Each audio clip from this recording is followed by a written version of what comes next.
Aksi nyata modul 1.4 Budaya Positif. Saya Sri Rahmawati, CGP Angkatan 11, Kabupaten Nganjuk. Inilah perkenalan fasilitator dengan Bapak Gigih Eko Setiawan, pengajar praktek Bapak Arifuddin Zuhri, dan saya sendiri, CGP Angkatan 11 Sri Rahmawati. Latar belakang dalam pembuatan aksi nyata ini, yang pertama, belum menyeluruhnya pemahaman rekan-rekan guru tentang penerapan konsep inti budaya positif di sekolah, seperti perubahan paradigma belajar, disiplin positif, kebutuhan dasar manusia, motivasi perilaku manusia, posisi kontrol guru, keyakinan kelas, dan segitiga restitusi. Diharapkan jika seluruh konsep inti tersebut dipahami oleh seluruh warga sekolah, maka akan tercipta budaya positif yang baik di lingkungan sekolah. Yang kedua, murid tidak suka peraturan, karena selama ini ketika mereka melakukan pelanggaran, maka akan mendapatkan hukuman dan cenderung membuat mereka malu dan merasa tertekan. Tujuan dari aksi nyata ini antara lain menumbuhkan budaya positif di sekolah dengan meyakini nilai-nilai kebajikan universal serta meningkatkan pengetahuan dan pemahaman tentang budaya positif. Selain itu, menciptakan murid yang merdeka dan disiplin diri yang kuat serta terbentuknya motivasi intrinsik pada murid dengan pembuatan keyakinan kelas. Yang menjadi tolak ukur aksi nyata ini antara lain terlaksananya diseminasi konsep inti budaya positif di sekolah, terbentuknya keyakinan kelas melalui kegiatan kesepakatan kelas yang dilaksanakan bersama wali kelas atau guru, dan murid. Murid mampu menerapkan dan menjalankan keyakinan kelas yang sudah dibuat dan disepakati, dan terlaksananya penyelesaian masalah murid menggunakan penerapan segitiga restitusi. Dukungan dalam pembuatan aksi nyata ini adalah kepala sekolah, rekan-rekan guru, wali kelas, murid, dan sarana-prasarana yang dibutuhkan dalam membuat diseminasi penerapan budaya positif, keyakinan kelas, dan segitiga restitusi. Berikut ini merupakan video kegiatan diseminasi di sekolah mengenai pemahaman dan penerapan budaya positif.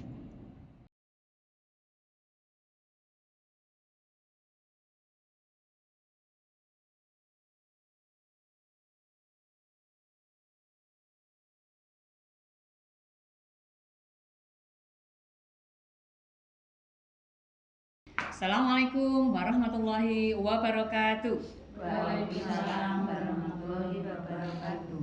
Selamat pagi ibu-ibu semua. Terima kasih ikut serta di sini. Di sini saya akan menyampaikan tentang diseminasi, menyebarkan pemahaman dan penerapan pengalaman tentang budaya positif.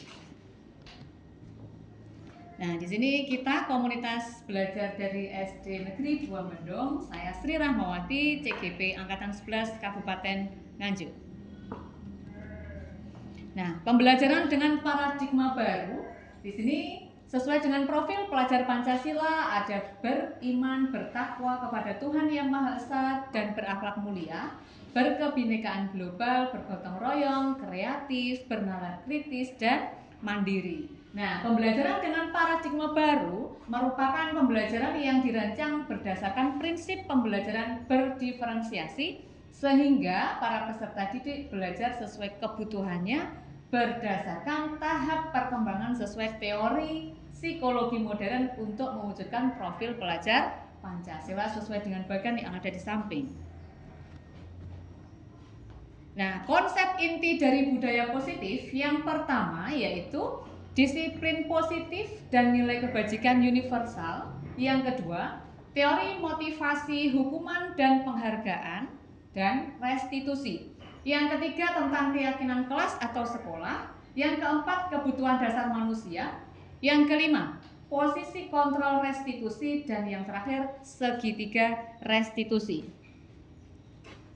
Yang pertama tentang disiplin positif. Di sini ibu-ibu kita lihat dulu bahwa disiplin berasal dari kata Latin disciplina yang berarti latihan atau belajar. Nah, disiplin mengacu pada disiplin diri yang memiliki tanggung jawab terhadap apa yang dilakukannya berdasarkan nilai-nilai yang diyakini. Disiplin positif merupakan salah satu cara penerapan disiplin yang bertujuan untuk menumbuhkan kesadaran serta membudayakan peserta didik tanpa imbalan, penghargaan atau yang biasa disebut reward, ancaman atau hukuman. Jadi sebagai pendidik, tujuan kita adalah menciptakan peserta didik yang memiliki disiplin diri sehingga mereka berperilaku mengacu pada nilai-nilai kebajikan universal dan memiliki motivasi internal dalam perubahan perilaku ke arah yang lebih baik.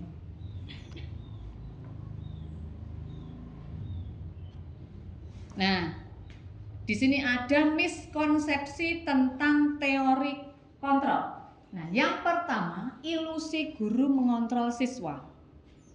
Yang kedua, ilusi bahwa semua penguatan positif, efektif, dan bermanfaat. Yang ketiga, ilusi bahwa kritik dan membuat rasa bersalah mampu menguatkan karakter. Yang terakhir, ilusi bahwa orang dewasa berhak untuk memaksa.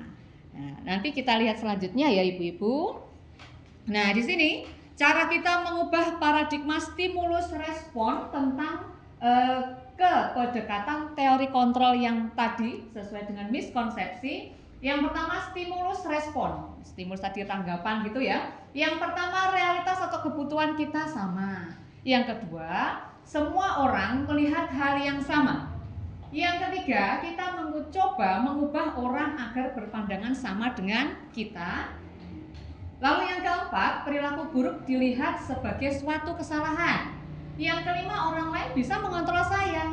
Yang keenam, saya bisa mengontrol orang lain. Yang ketujuh, pemaksaan ada pada saat bujukan gagal. Yang kedelapan, berpikir atau model berpikir menang atau kalah. Nah, sedangkan teori kontrol itu juga ada 8. Jadi sesuai dengan stimulus respon yang pertama, realitas kebutuhan kita sama. Padahal di teori kontrol itu realitas kebutuhan kita berbeda. Lalu yang kedua, semua orang melihat hal yang sama. Padahal sesuai teori kontrol, setiap orang memiliki gambaran yang berbeda. Yang ketiga, kita mencoba mengubah orang agar berpandangan sama dengan kita. Sesuai dengan teori kontrol, kita berusaha memahami pandangan orang lain tentang dunia. Nah, yang keempat, perilaku buruk dilihat sebagai suatu kesalahan. Sesuai dengan teori kontrol, semua perilaku memiliki tujuan. Lalu yang kelima, orang lain bisa mengontrol saya. Padahal sesuai dengan teori kontrol, hanya Anda yang bisa mengontrol diri Anda. Yang keenam, saya bisa mengontrol orang lain. Sesuai dengan teori kontrol, Anda tidak bisa mengontrol orang lain. Yang ketujuh, pemaksaan ada pada saat bujukan gagal. Sesuai dengan teori kontrol, kolaborasi dan konsensus menciptakan pilihan-pilihan baru. Lalu yang sesuai stimulus yang ke-8, model berpikir menang atau kalah. Sesuai dengan teori kontrol, model berpikir menang. Jadi nggak ada orang yang dianggap kalah, begitu. Nah, sesuai dengan nilai-nilai kebajikan itu nilai yang disepakati bersama, lepas dari suku bangsa, agama, bahasa maupun latar belakangnya. Nah, contoh nilai kebajikan institusi atau organisasi sesuai dengan profil pelajar Pancasila: beriman dan bertakwa kepada Tuhan Yang Maha Esa, berakhlak mulia, berkebinekaan global, gotong royong, mandiri, kreatif, dan bernalar kritis.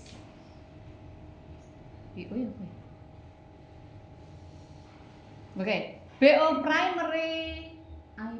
IBO Primary Year Program atau PYP. Nah, sesuai dengan contoh nilai kebajikan institusi, itu terdiri dari toleransi, rasa hormat, integritas, mandiri, menghargai, antusias, dan empati. Lalu yang ketiga ada keterampilan hidup skill.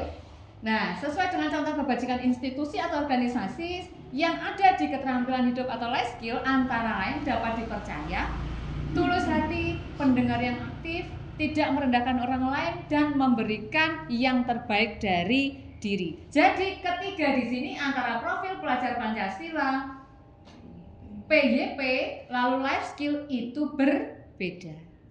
Gitu ibu-ibu. Lalu, nah di sini ada beberapa perbedaan dari hukuman, konsekuensi, restitusi. Jadi nanti bisa kita pahami yang benar ya ibu-ibu ya. Biasanya kalau ibu guru di sekolah, tidak hanya ibu guru saja, tapi bapak ibu guru juga sering memberikan hukuman kepada peserta didik atau kepada murid. Nah di sini kita pahami dulu. Hukuman itu tidak terencana atau tiba-tiba, karena anak-anak itu biasanya membuat masalah itu secara tiba-tiba. Yang kedua, murid tidak tahu apa yang akan terjadi atau tidak dilibatkan. Mungkin dia diajak atau dipengaruhi oleh teman-temannya. Lalu yang ketiga, bersifat satu arah. Biasanya anak itu bisa membuat kesalahan sendiri atau dia yang dikambing hitamkan seperti itu. Lalu yang keempat, berupa hukuman fisik atau psikis. Kalau fisik biasanya ada yang disuruh merangkak, berlari, atau membersihkan lingkungan seperti itu. Kalau konsekuensi itu terencana atau disepakati sesuai peraturan. Nah, murid tetap dibuat tidak nyaman. Lalu sikap guru selalu memonitor murid, maksudnya memantau selalu kepada peserta didik. Lalu yang restitusi itu yang pertama, proses menciptakan kondisi bagi murid untuk memperbaiki kesalahan. Jadi apabila ada peserta didik yang membuat kesalahan, entah itu disengaja ataupun tidak disengaja, nah kita bisa menciptakan kondisi bagaimana supaya anak itu memperbaiki kesalahannya. Lalu yang kedua, proses kolaboratif yang mengajarkan murid untuk mencari solusi sendiri. Jadi bagaimana dia memberikan solusi yang terbaiknya setelah dia melakukan kesalahan. Nah, di sini yang kedua tentang motivasi perilaku manusia. Motivasi ada dua, yaitu motivasi ekstrinsik dan motivasi intrinsik. Nah, sedangkan motivasi ekstrinsik itu yang pertama untuk menghindari ketidaknyamanan atau hukuman. Jadi itu berasal dari luar. Ya, yang kedua untuk mendapatkan imbalan atau penghargaan dari orang lain. Jadi dia begini, kalau dia melakukan kesalahan, dia itu mengajak teman-temannya yang lain karena dari luar supaya dia itu dianggap tidak salah atau dianggap dia yang paling benar karena dia mencari imbalan atau penghargaan. Sedangkan motivasi intrinsik itu dari dirinya sendiri untuk menjadi orang yang mereka inginkan dan menghargai diri sendiri dengan nilai-nilai yang mereka percaya. Yang ketiga ada keyakinan kelas. Nah, mengapa kok disebut keyakinan kelas? Mengapa bukan peraturan kelas? Padahal yang kita ketahui selama ini yang dianggap di sekolah yang digunakan oleh murid itu apa ibu-ibu? Peraturan kelas, betul. Padahal di sini nanti bukan peraturan. Kalau peraturan itu seperti memaksa. Tetapi kalau keyakinan ini kalimatnya nanti dibuat yang lebih sopan dan ramah. Gitu. Sebenarnya intinya sama, tetapi dengan kalimat yang berbeda. Jadi lebih baik disebut dengan keyakinan kelas. Nah, di sini kita lihat apakah artinya dari keyakinan kelas. Keyakinan kelas adalah seperangkat nilai dan prinsip yang disepakati bersama oleh guru dan siswa-siswi untuk memandu perilaku dan interaksi di dalam kelas. Jadi keyakinan kelas ini kita buat bareng bersama dengan murid. Ya. Jadi apa? Setiap peserta didik itu bisa mengusulkan keyakinan kelas yang dibuat untuk bukan sekolah, tetapi kelas. Bila rutin di kelas 1. Nah, kelas 1 bisa diajak membuat keyakinan kelas di dalam kelas 1 itu sendiri. Bu Mita di kelas 2, kelas 3 ya, atau Pak Erin kelas 3, lalu Bulan kelas 2. Jadi nanti membuat sesuai dengan keyakinan kelasnya sendiri di dalam kelas itu. Mungkin bisa juga antara kelas 1 sampai kelas 6 keyakinan kelasnya itu berbeda. Nah, di sini kita lihat tadi perbedaan mengapa bukan peraturan kelas, tetapi keyakinan kelas. Nah, sedangkan yang dimaksud dengan peraturan kelas yaitu alat untuk mengatur perilaku yang diharapkan terjadi pada peserta didik menjadi lebih baik. Jadi peraturan itu peralatannya, tata tertibnya yang lebih memaksa tadi. Nah, di sini keyakinan kelas itu kita bentuk sesuai dengan kelasnya masing-masing. Di sini kita lihat. Nah, keyakinan kelas yang akan kita buat itu kita lihat. Ciri-cirinya untuk membuat keyakinan kelas itu atau membentuk keyakinan kelas itu apa saja? Yang pertama bersifat abstrak. Abstrak itu nyata. Jadi sesuai dengan apa yang setiap hari dilakukan. Lalu berupaya pernyataan universal. Universal itu umum atau global. Yang ketiga dibuat dalam pernyataan positif. Jadi positif kalimatnya yang lebih kalimat ke positif, bukan kalimat yang negatif. Contohnya dilarang atau tidak boleh. Nah, itu lebih ke negatif. Sedikit saja agar mudah diingat. Jadi anak-anak meskipun kalimat dibuat dalam bentuk kalimat, tetapi itu yang singkat, padat dan jelas.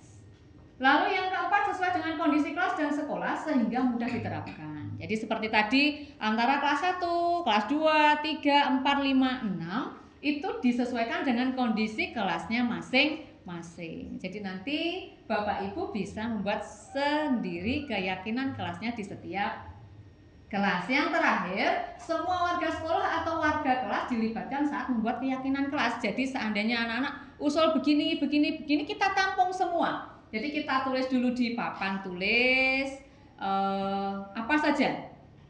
Dia celebung-celebung bagaimana, tapi nanti kita bisa membuatkan atau bagaimana kalimatnya itu supaya diingat oleh anak-anak dan bisa diterapkan setiap hari. Jadi keyakinan kelasnya itu bisa diingat dan dihafalkan oleh peserta didik.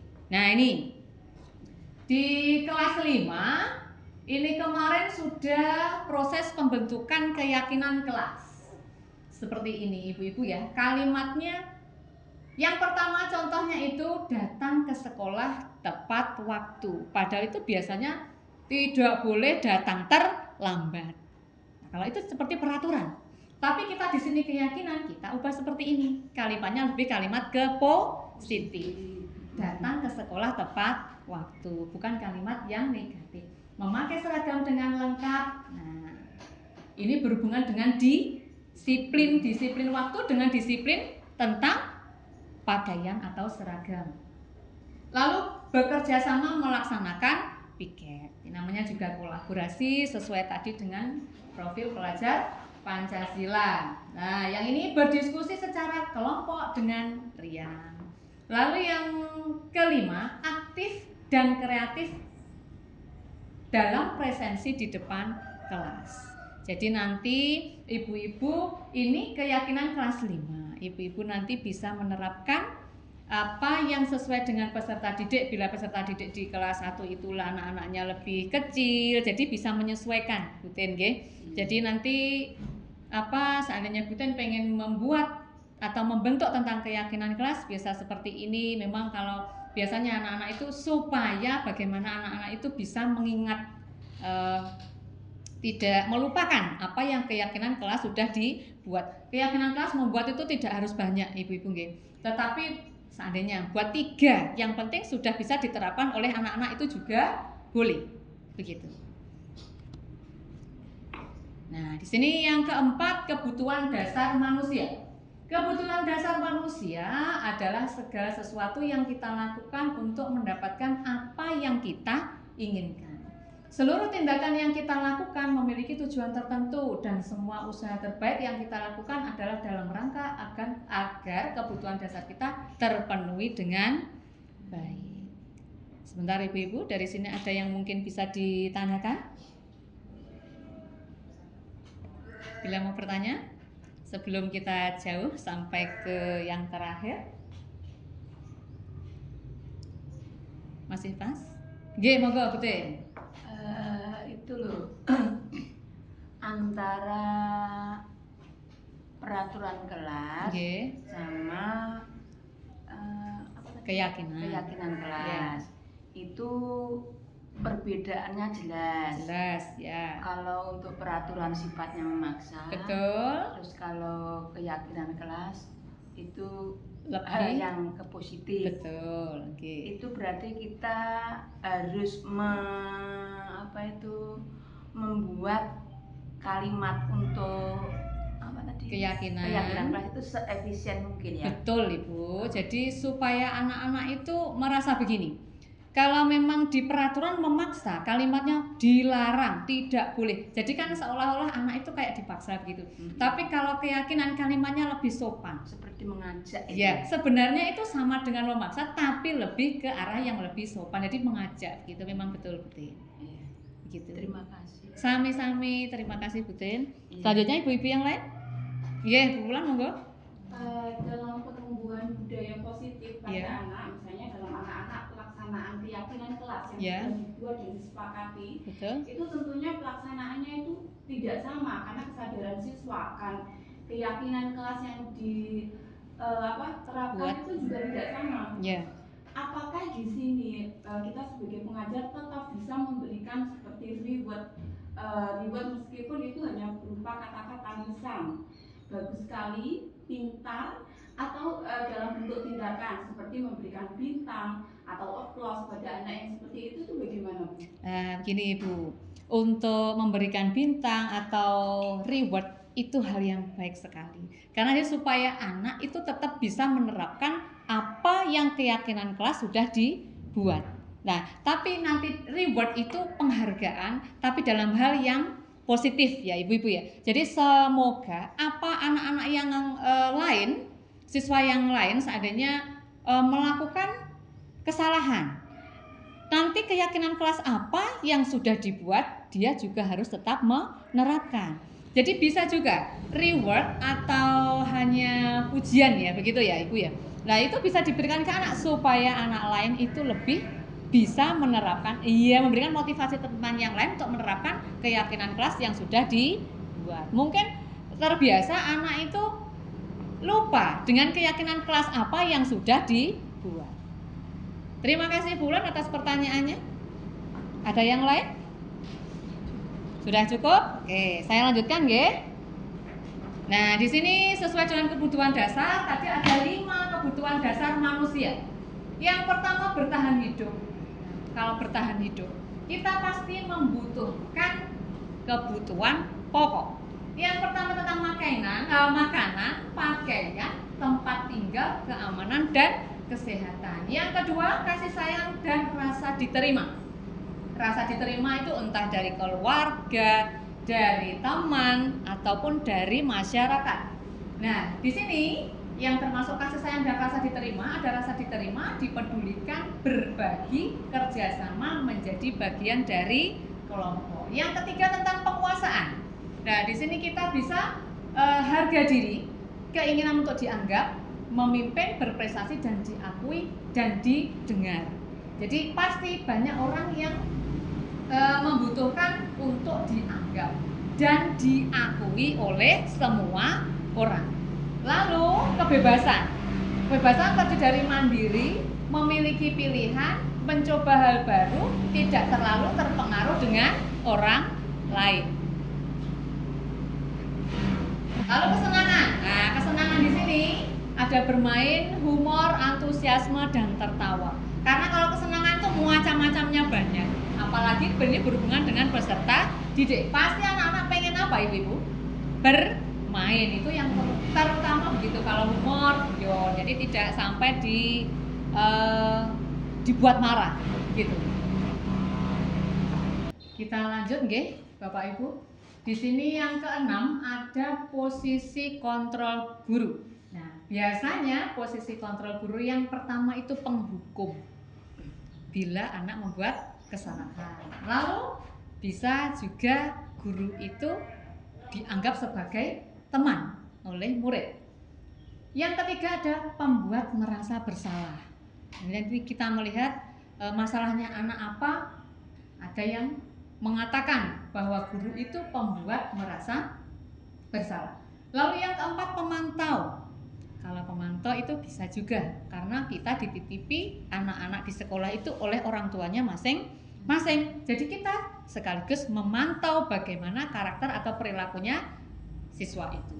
Yang kelima, ada yang menyebut bahwa posisi kontrol guru itu sebagai manajer.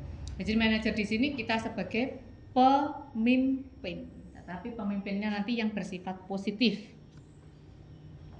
Nah, di sini contoh penerapan 5 posisi kontrol guru. Ada kasus berbagai macam karakter anak itu banyak sekali. Tapi di sini saya fokuskan ada siswa, kasusnya itu siswa bermain sendiri ketika berdiskusi kelompok. Nah, kalau tadi posisi kontrol guru itu sebagai penghukum, pasti guru itu akan menghukum murid itu dengan kata-kata seperti ini, bersihkan halaman kelas. Nah, padahal ini kalimatnya bersifat positif atau negatif? Nah, bersihkan halaman kelas. Dia tidak menghiraukan temannya di kelompok karena dia bermain sendiri. Seharusnya dia ikut berdiskusi, tetapi dia bermain sendiri. Bersihkan halaman kelas. Biasanya kalau penghukum itu mengucapkan kata-kata itu dengan agak keras, namanya penghukum. Seperti ini. Lalu yang pembuat rasa bersalah, ada yang bilang lagi, berapa kali Bapak Ibu harus memberitahu, kamu selalu saja mengecewakan Bapak Ibu. Kalimatnya bagaimana lagi ibu-ibu ini? Bersifat keras atau masih negatif. Jadi anak merasa apa ini? Merasa bersalah, begitu. Nah, ini penerapan 5 posisi kontrol yang selanjutnya, kasusnya masih sama. Sebagai teman. Nah, guru dianggap sebagai teman. Kalimatnya kita lihat. Ayo dong, ikuti aturan sekolah. Tolong bantu ibu atau bapak ya sekali ini. Ya sudah, tidak apa-apa. Lain kali jangan sampai berbuat seperti ini lagi ya. Kalau dibuat seperti ini, akhirnya kita anggap atau murid itu menganggap kita sebagai teman, bukan penghukum, bukan pembuat rasa bersalah, tetapi sebagai teman.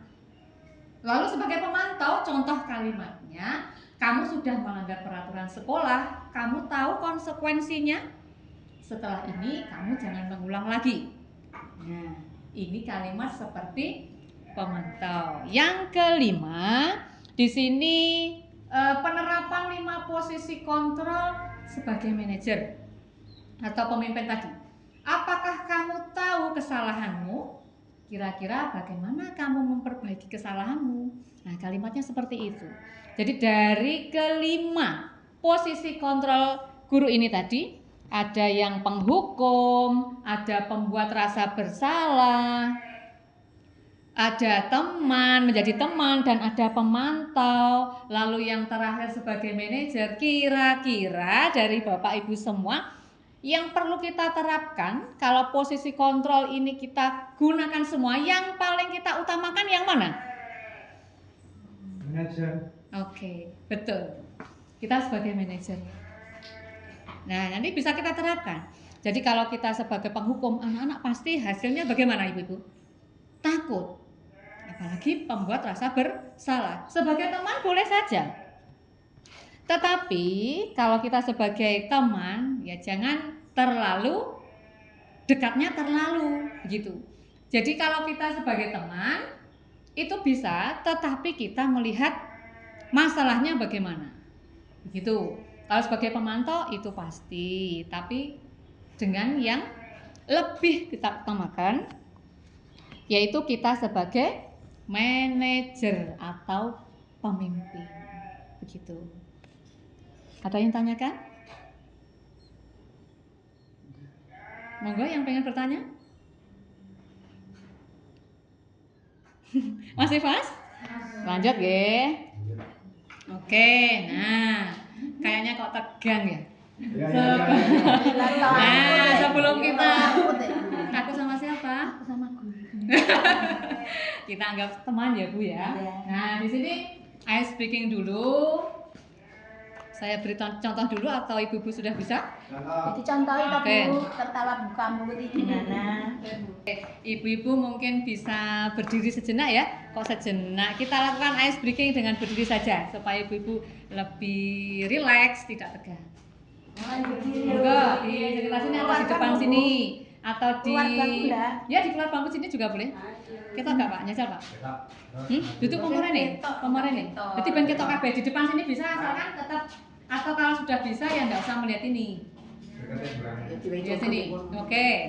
Oke, sebelum kita lakukan ice breaking, sudah bisa Bapak Ibu? Belum. Saya beri contoh dulu ya. Sambil bertepuk tangan juga bisa. Iya, ayo. Supaya kita rileks itu nggak tegang ya.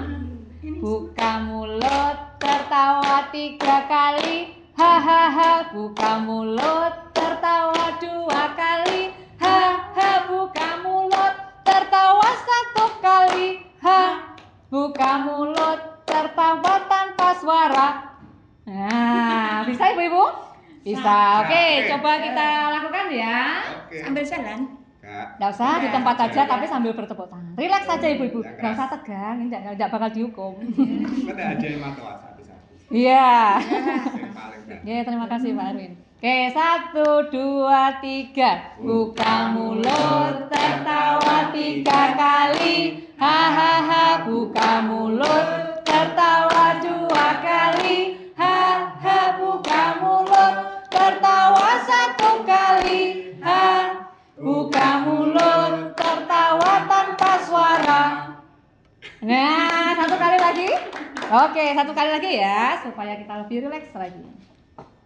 1, 2, 3. Buka mulut, tertawa 3 kali. Hahaha, buka mulut, tertawa 2 kali. Haha, buka mulut, tertawa 1 kali. Ha, buka mulut, tertawa tanpa suara. Oke, terima kasih. Terima kasih kembali ke tempat. Sudah, saya lanjutkan ya ibu-ibu. Ini sudah merasa lebih rileks? Rileks, oke. Jangan terlalu tegang karena nggak ada hukuman atau restitusi. Nah, sekarang tentang posisi kontrol. Apakah aku? Nah, kalau membuat rasa bersalah, pasti nanti anak itu merasa gurunya bilangnya saya kecewa sekali dengan kamu karena ini posisi kontrol guru sebagai pembuat rasa bersalah. Wes bar selepan genten kae. Ya Allah. Variasi. Apik ya Bu. Wis gak apa-apa wis. Nah, di sini ya wis gak apa-apa wis. Ora kota-kota iki. Mulutnya ya ngono nyamuk kabeh. Gak apa-apa nyantai aja. Nah, di sini sebagai posisi kontrol, apakah aku kalau di sini contohnya tadi sebagai penghukum, kamu tidak pernah benar melakukannya. Nah, pasti guru bilangnya seperti itu. Nah, di sini tentang posisi kontrol, apakah aku sebagai manajer? Nah, apa rencanamu untuk menyelesaikan masalah ini? Biasanya kalau berbicaranya manajer atau pimpinan itu lebih halus atau lebih sopan. Jadi anak tidak merasa kalau dia itu tadi merasa bersalah. Nah, ini yang sebagai teman. Ayolah lakukan demi Bapak Ibu ya. Jadi anak-anak biasanya kalau kita ngomong sama anak, biasanya kita pasti merangkul anak itu. Nah, jangan dipikirkan dengan negatif ya Bapak Ibu ya. Kalau kita menganggap anak itu sebagai teman, ya kalimatnya ya seperti ini. Ya kayak teman ya. Malah buang aduh. Nah, yang kelima sebagai pemantau di sini posisi kontrol apakah aku? Kamu tidak akan pernah mendapatkan nilai jika tidak mengerjakan tugas. Mantau terus karena pasti kalau kita memberikan tugas kepada anak, akhirnya besoknya kita akan apa Ibu? Mengoreksi atau menilai. Begitu. Jadi ini sebagai pemantau. Kalau sebagai ibu bapak guru otomatis tidak mungkin kan kalau kita tidak memantau tugas apa yang sudah kita berikan, pasti kita akan menanyakan kepada semua peserta didik supaya mereka mendapatkan nilai. Nah, di sini yang ke-6, di sini tentang segitiga restitusi. Ada 3. Yang pertama, kita lihat dulu. Segitiga restitusi itu suatu proses dialog yang dijalankan oleh guru agar dapat menghasilkan murid yang mandiri dan bertanggung jawab. Jadi di sini tadi kita berbicara tentang masalah atau kasus. Bagaimana cara kita menangani murid itu yang membuat masalah atau kasus. Nah, di sini guru dapat menghasilkan murid yang mandiri dan bertanggung jawab. Jadi tidak hanya dilepaskan saja atau dibebaskan. Begitu. Meskipun tadi peserta didik mempunyai kebebasan, tapi di sini kita tetap harus bisa menghasilkan murid mandiri dan bertanggung jawab. Nah, segitiga restitusi seperti ini. Yang pertama, menstabilkan identitas. Yang kedua, validasi tindakan yang salah. Jadi bagaimana kalau anak itu melakukan kesalahan? Kalau menstabilkan identitas, itu kita tanya dulu, kamu tidak pakai seperti apa atau kasus apa yang dijalani oleh dia, lakukan oleh dia. Kita tanyakan dulu. Lalu tindakan yang salah validasinya bagaimana? Pengesahannya bagaimana? Lalu yang ketiga, menanyakan keyakinan. Padahal kita di kelas sudah membuat keyakinan kelas. Jadi dia bisa menerapkan keyakinan kelas yang dibuat apa tidak. Nah, di sini contoh menstabilkan identitas atau penjelasannya. Berdasarkan prinsip membuat kesalahan adalah bagian dari proses pembelajaran. Menstabilkan identitas, kita harus tahu ciri-cirinya itu bagaimana atau apa saja yang bisa kita sebutkan bahwa itu merupakan menstabilkan identitas. Yang pertama, berbuat salah itu wajar. Nah, ada lagi yang bilang tidak ada manusia yang sempurna. Lalu ibu bapak juga pernah melakukan itu. Yang keempat, ibu bapak tidak mau mencari siapa yang salah, tetapi ibu bapak ingin mencari solusi dari permasalahan ini. Yang kelima, kamu berhak merasa begitu. Jadi ini kalimat yang bisa kita ucapkan atau kita berikan kepada anak yang dia melakukan kesalahan atau membuat kasus. Jadi menstabilkan identitas seperti ini, distabilkan dulu. Lalu validasi tindakan yang salah. Berdasarkan prinsip setiap perilaku berupaya memenuhi suatu kebutuhan tertentu. Nah, kalimat yang bisa kita berikan ke anak tentang validasi tindakan yang salah, yang pertama, kamu pasti punya alasan mengapa kamu melakukan hal itu. Lalu ada yang bisa bilang begini, padahal kamu bisa melakukan yang lebih buruk dari ini ya. Lalu yang ketiga, kamu patut bangga karena melindungi sesuatu yang penting buatmu. Yang keempat, kamu melakukannya karena mempertahankan sesuatu yang penting bagimu. Nah, ini contohnya kalimat yang bisa kita berikan ke anak bila anak itu membuat masalah atau kasus. Nah, validasi tindakan yang salah seperti ini. Lalu yang ketiga, menanyakan keyakinan. Ini sesuai dengan segitiga restitusi tadi. Ya, yang terakhir ini, menanyakan keyakinan. Apa keyakinan kelas kita? Lalu nilai-nilai apa yang telah kita sepakati bersama? Seperti apa gambaran sebuah kelas yang ideal menurut kamu? Lalu kamu ingin menjadi orang seperti apa? Begitu. Nah, di sini ya, Bapak Ibu, tadi sudah kita lihat apa saja tentang segitiga restitusi. Nah, di sini kita lihat praktiknya tentang segitiga restitusi. Nanti ada 2 video, kita bisa membandingkan video 1 dengan video yang kedua. Diskusi kelompok. Betulkah kamu sudah diskusi kelompok? Reza, bila ada tugas untuk diskusi kelompok, kamu harus bergabung dengan kelompokmu. Bermain boleh, tapi nanti pada waktu istirahat. Saya ikut diskusi kelompok. Tidak apa-apa, Reza. Kamu melakukan kesalahan seperti ini, pasti ada alasannya kan?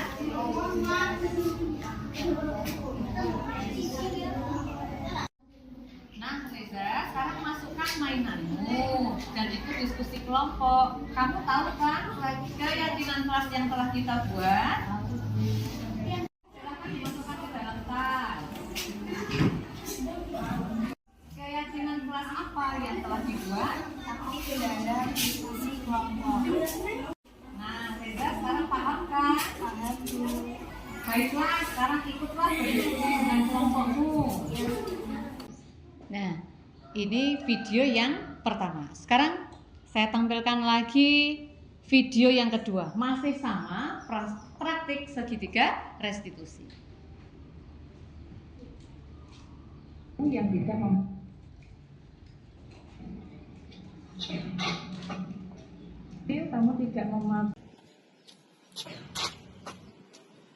kamu tidak memakai topi dan dasi, ketinggalan atau masih ada di dalam tas? Tidak Bu, ketinggalan. Oh, tidak apa-apa. Semua siswa pasti pernah melakukan kesalahan ini. Seperti Senin lalu ada teman kamu yang tidak memakai topi dan dasi. Iya Bu, tapi saya takut dihukum dan malu. Tidak apa-apa. Kamu melakukan kesalahan ini pasti ada alasannya kan? Iya Bu, tapi saya mengerjakan dan terburu-buru. Kalau hari ini saya lupa hari ini upacara.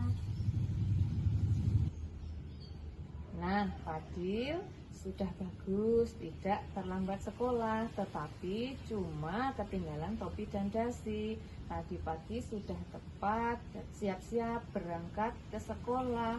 Nah, kita lihat lagi, kira-kira Fadil telah melanggar keyakinan kelas atau prinsip dari kamu apa tidak? Iya Bu, saya melanggar.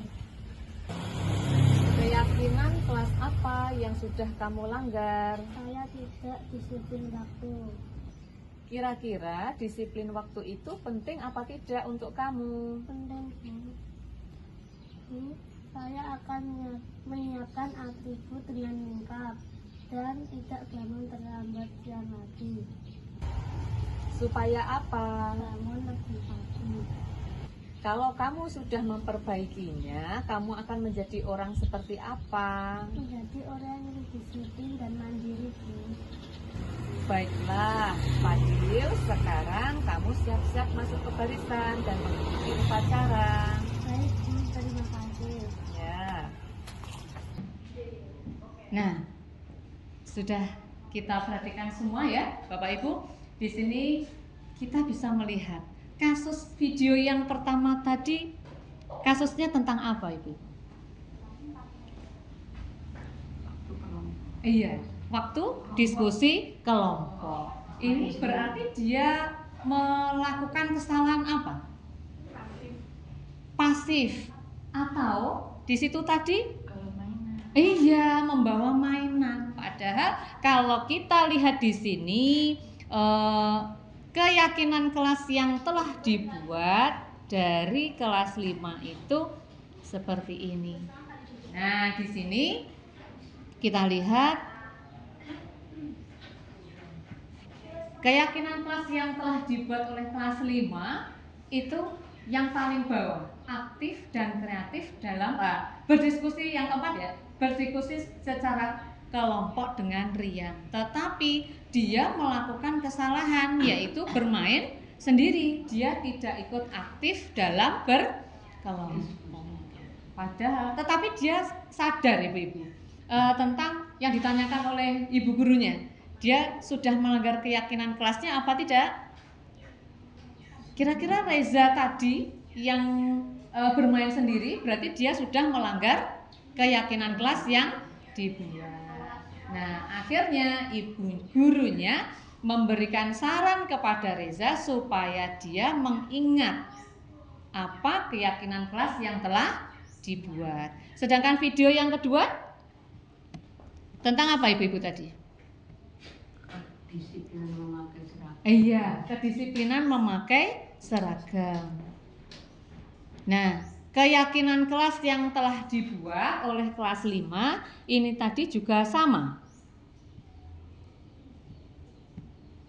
Nih, memakai seragam dengan lengkap. Jadi kedua kasus itu tadi kita sebagai guru hanya mengingatkan tentang keyakinan kelas yang telah dibuat.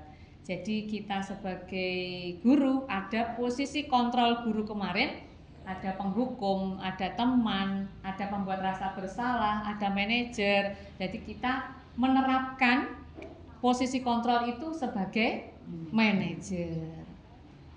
Kira-kira ada yang perlu ditanyakan, Ibu-ibu?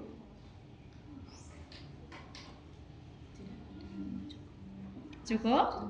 Iya.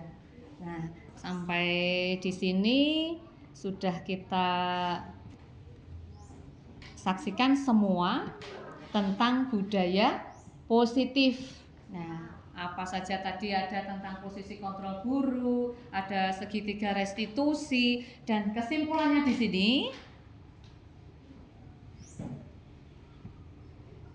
nih, dalam penerapan program disiplin positif, hendaknya guru memiliki standar kepribadian, profesional, dan sosial yang baik. Nah, di mana guru mampu merefleksi dirinya sebagai among atau manajer atau pemimpin yang menuntun murid-muridnya menjadi insan yang mandiri, merdeka, dan bertanggung jawab. Ini sesuai dengan standar nasional pendidikan. Semoga kita semua sebagai Bapak Ibu guru yang mengajar peserta didik di sekolah menjadi teladan yang baik bagi peserta didik. Dan kita bisa menerapkan nanti ya Ibu-ibu ya tentang keyakinan kelas. Kita bisa membuat keyakinan kelas di setiap kelasnya masing-masing. Semoga kita bisa menjadi ibu guru yang itu tadi sosial yang baik. Nah, jadi kita bisa memberikan omongan ataupun apapun tutur kata kepada murid-murid dengan yang sopan. Begitu. Terima kasih ibu-ibu atas keikutsertaan jenengan di acara diseminasi saya ini tentang disiplin positif. Terima kasih, salam dan bahagia. Wassalamualaikum warahmatullahi wabarakatuh.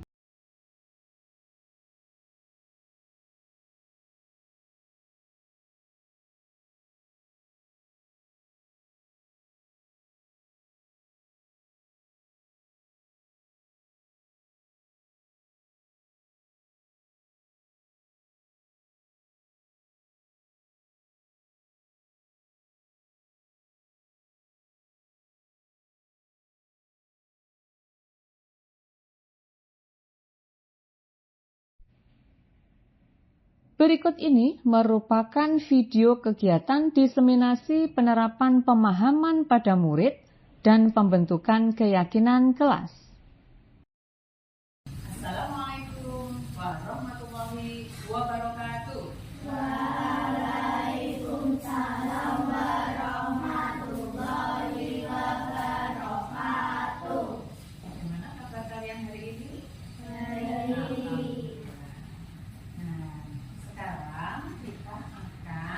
Melihat apa keyakinan kelas. Nah, nanti kita mengetahui mengapa keyakinan kelas, mengapa bukan peraturan kelas. Nah, kita lihat ya, pengertiannya dari keyakinan kelas yaitu seperangkat nilai dan prinsip yang disepakati bersama oleh guru dan siswa atau siswi untuk memandu perilaku dan interaksi di dalam kelas. Jadi nanti kita buat keyakinan kelas ini seperangkat nilai dan prinsip. Jadi nanti kalau kita sudah membuat keyakinan kelas yang ada di kelas kita, kelas berapa ini? Kelas 5, dan nanti kita laksanakan sesuai dengan keyakinan kelas yang sudah kita buat secara bersama-sama. Nah, kita lihat dulu tadi mengapa keyakinan kelas bukan peraturan kelas. Kita sudah mengetahui arti dari keyakinan kelas. Sekarang kita lihat apa yang dimaksud dengan peraturan kelas. Ini peraturan kelas yaitu alat untuk mengatur perilaku perilaku yang diharapkan terjadi pada peserta didik menjadi lebih baik. Jadi kalau peraturan itu alatnya, tetapi perbedaan dengan keyakinan kelas tadi, sedangkan keyakinan itu adalah prinsipnya. Kita harus melaksanakan. Kalau peraturan itu biasanya dibuat di awal waktu kita sekolah. Nah, peraturan kelas biasanya sama dengan peraturan sekolah. Nah, ini kita mempunyai kelas masing-masing, ada kelas 1, 2, 3 sampai kelas 6. Di setiap kelas memiliki keyakinan kelas masing-masing. Nah, di sini mari kita buat sesuai dengan ini. Kita pahami dulu lagi apa arti dari keyakinan kelas. Jadi nanti seandainya ada anak yang melaksanakan masalah atau menghadapi masalah, dan nanti kita juga harus mengingatkan mereka lagi apa keyakinan kelas yang sudah dibuat. Seandainya ada peserta didik yang melanggar, kita ingatkan. Nah, lalu bagaimana nanti kita bisa menyikapinya atau tindak lanjutnya. Sekarang kita buat dulu keyakinan kelas. Nah, ini pembentukan keyakinan kelas berapa? Kelas 5. Oke, pembentukan keyakinan kelas 5. Coba biasanya apa saja yang harus kita sepakati untuk keyakinan kelas di kelas 5? Siapa yang bisa usul? Ayo coba. Tidak boleh terlambat. Tidak boleh terlambat. Berarti berhubungan dengan disiplin apa ini? Waktu. Oke, tidak boleh terlambat. Kita menggunakan kalimat yang lebih tepat ya. Atau kita tulis saja dulu. Tidak boleh terlambat. Nah, nanti kita sikapi ya. Sekarang coba ada lagi. Apa coba? Siapa yang mau usul? Ima, bisa ya? Usulannya apa Ima? Memakai seragam lengkap. Berarti tetap berhubungan dengan apa? Kedisiplinan. Oke, kita tulis dulu. Memakai seragam dengan lengkap. Biasanya kalau seragam lengkap itu kita terapkan pada hari apa? Senin. Mulai dari apa? Topi. Apa lagi? Dasi. Lalu? Ikat pinggang. Warnanya apa biasanya? Hitam. Lalu apa lagi? Kaos kaki. Sepatu. Biasanya kalau di sekolah itu sepatu juga harus berwarna hitam. Oke, tidak boleh terlambat, berhubungan dengan disiplin waktu. Memakai seragam dengan lengkap, tetap kedisiplinan berseragam. Lalu yang ketiga apa? Ya coba. Keyakinan tidak hanya 2 atau 3, nanti bisa lebih dari 2 atau 3. Najib Reza sudah, Iman sudah. Coba sekarang Arsya. Usulan apa Arsya? Mungkin ada pendapat yang bisa kita tulis di sini. Nah, berarti berhubungan datang tepat waktu. Sama, tapi tidak apa-apa. Melaksanakan piket. Oke, kita tulis dulu. Melaksanakan piket bersama. Nah, biasanya regu piket kemarin sudah kita buat. Nah, sudah. Berarti pelaksanaan piket itu sesuai dengan hari yang sudah ditentukan, atau siapa saja nama-nama kalian yang berhak. Ada hari Senin, Selasa, Rabu, Kamis, Jumat, Sabtu. Nah, berarti di hari Senin kelompoknya siapa, Selasa kelompoknya siapa, disesuaikan pelaksanaannya sesuai dengan tugas regu piket. Ayo coba, mungkin masih ada? Salsa? Ayo. Apa coba? Pendapat apa? Berdiskusi secara kelompok. Oke, kita tulis dulu ya. berdiskusi secara kelompok. Memang di kelas kita sudah kita buat regu kelompok. Jadi ada tugas mandiri, ada tugas kelompok. Kalau tugas kelompok ya kita kerjakan secara berdiskusi. Nah, bila ada tugas yang harus dilaksanakan secara berkelompok, berarti kalian mengerjakannya secara berdiskusi. Ada anak yang aktif, ada anak yang pasif. Aktif itu mau ikut kerjasama, tapi kalau pasif dia diam saja. Nah, lebih baik bagaimana anak yang pasif itu? Siapa? Diajak berdiskusi. Jadi kalau namanya diskusi dalam kelompok ya jangan hanya diam saja, tapi bisa mengutarakan pendapat. Namanya juga berdiskusi secara berkelompok. Bagus. Coba sekarang mungkin masih ada lagi. Coba Seril punya pendapat enggak atau yang lain bisa yang belum kira-kira apa tadi berhubungan dengan waktu, tidak boleh terlambat, memakai seragam dengan lengkap, melaksanakan piket bersama, berdiskusi secara kelompok, apa coba? Kreatif dalam presentasi di depan kelas. Oke, berarti berhubungan dengan keaktifan waktunya presentasi ya. Setelah diskusi kelompok pasti nanti ada tugas untuk presentasi ya. Kita tulis dulu. Aktif presentasi di depan kelas. Secara apa tadi? Dari hasil kerja kelompok. Oke.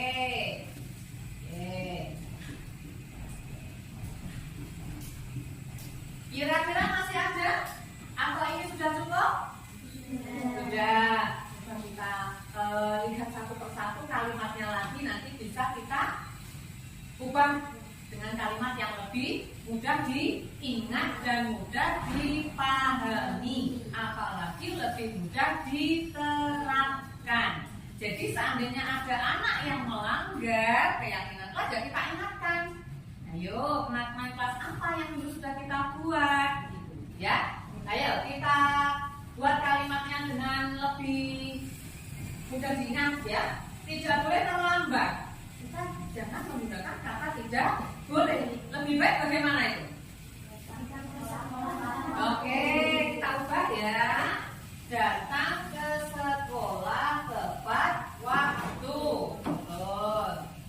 Datang ke sekolah tepat waktu. Ini memang hubungannya dengan kedisiplinan. Ayo, kalau telat, nah ini kan lebih memaksa. Tapi ini lebih ke kalimat yang lebih sopan. Datang ke sekolah tepat waktu. Yang kedua, memakai seragam dengan lengkap. Kalimatnya sudah betul atau bisa diubah? Sudah. Nah, seragam dengan lengkap ini ya tadi yang sudah kita sepakati. Seragam itu mulai dari atas, topi, dasi, ikat pinggang, kaos kaki, sampai sepatu. Jadi nanti bisa diterapkan setiap hari apa? Hari Senin. Oke. Yang ketiga, melaksanakan piket bersama. Nah, piket bersama masih bisa diubah atau dibenahi? Coba kalimatnya bagaimana? Nah, bekerja sama melaksanakan piket. Oke, kita ubah ya lebih bagus lagi. Bekerja sama melaksanakan piket. Oke. Bekerja sama melaksanakan piket. Nah, berarti kalau piket tadi sudah kita sepakati sesuai dengan regu kelompoknya atau regu tugasnya piket. Oke, yang keempat, berdiskusi secara kelompok. Gimana? Mungkin ada yang diubah atau sudah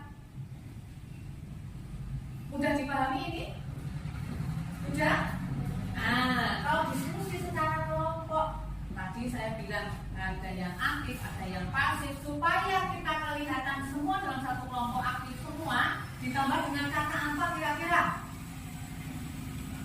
Apa? Ima? Dengan riang, ya. Dengan riang, berarti kalau ada tugas ya kita laksanakan secara senang, happy, riang. Kalau kurang riang, nanti mungkin diskusi kelompoknya itu juga kurang menghasilkan hasil yang baik, begitu ya. Nah, yang kelima, aktif presentasi di depan kelas dari hasil kerja kelompok. Ada yang perlu diubah atau mudah dipahami ini? Mudah dipahami, oke. Tanya satu persatu. Datang ke sekolah tepat waktu, berhubungan dengan disiplin. Memakai seragam dengan lengkap, berhubungan dengan kedisiplinan berseragam. Bekerja sama melaksanakan piket, berarti kerjasama. Lalu berdiskusi secara kelompok dengan riang. Sama nggak ini dengan diskusi atau kerjasama? Sama. Aktif presentasi di depan kelas dari hasil kerja kelompok, ini juga sama. Jadi ada disiplin dan kerja sama.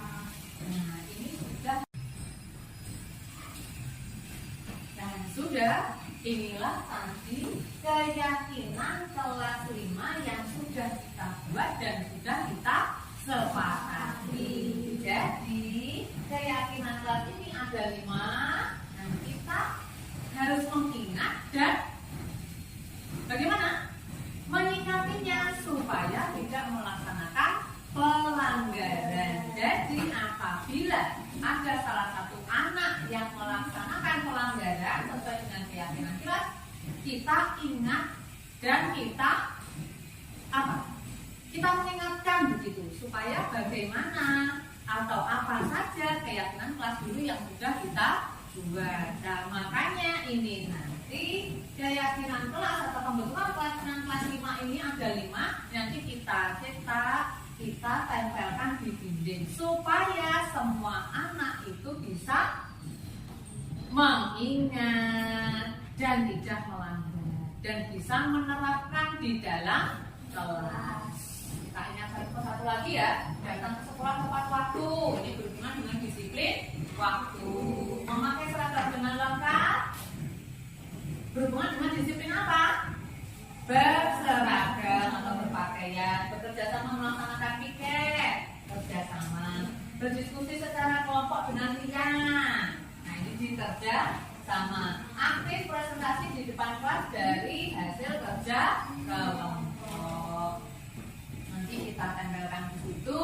Bila sudah kita ketik. Jadi semua anak harus mengingat dan menerapkan dalam kegiatan sehari-hari di dalam kelas. Sudah ya. Terima kasih atas kerjasamanya dalam pembentukan keyakinan kelas 5 ini. Wassalamualaikum warahmatullahi wabarakatuh. Waalaikumsalam warahmatullahi wabarakatuh. Ada beberapa respon dari murid. Bagaimana perasaan kamu saat membuat keyakinan kelas?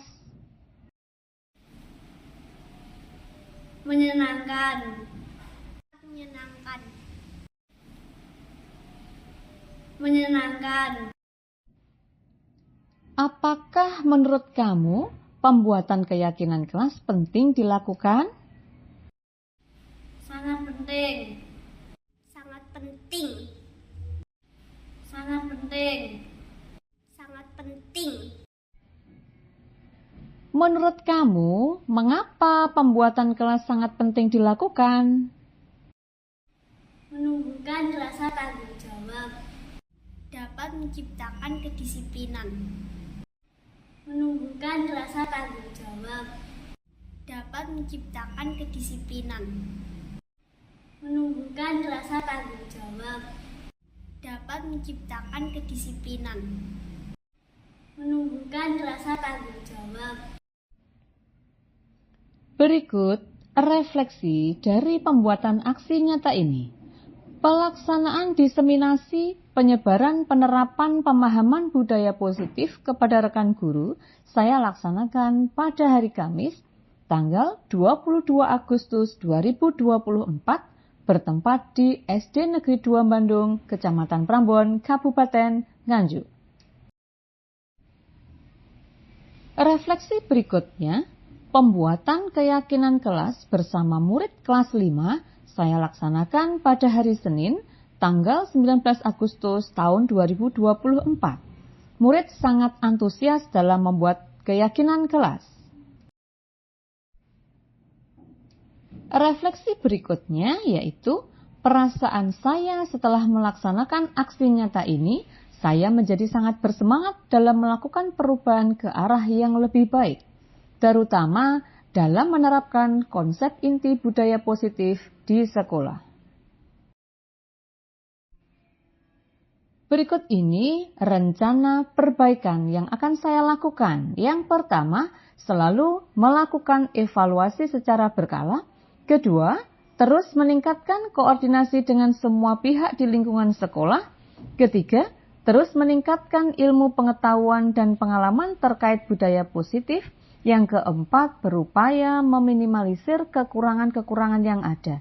Dan yang kelima, yaitu selalu menganalisis kebermanfaatan hasil diseminasi tersebut terhadap murid dan lingkungan belajar. Sekian, terima kasih. Salam bahagia.